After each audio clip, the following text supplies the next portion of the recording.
இவளை விரட்டிட்டு அவ வந்து வரணும்னு பாக்குறாளாம். இந்த ராத்திரி தேவியை விரட்டிட்டு தான் வந்துடணும் அப்படின்னு பாக்குறாளாம். ஏன்னா இத்தனை நாளைக்கு அந்த ஜன்னலை வந்து மூடிடுவாளாம்.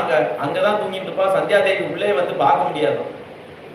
அப்படி ஒரு தரிசனமே கிடைக்காம இருந்தாலும் இன்னைக்குதான் வழியில வந்திருக்கா, இங்க படுத்துட்டு இருக்கா. ஆஹா, தரிசனம் பண்ணலாமே அப்படின்னு ரொம்ப ஆவலோட காத்துட்டு இருக்கா.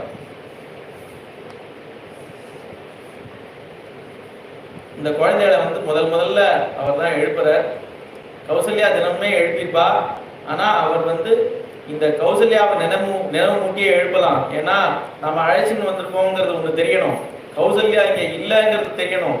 இல்லைன்னா எழுந்துட்டதும் எனக்கு அம்மா வேணும் அப்படின்னு அழ ஆரம்பிச்சா என்ன செய்ய? அதனால இப்படி பாடலாம்.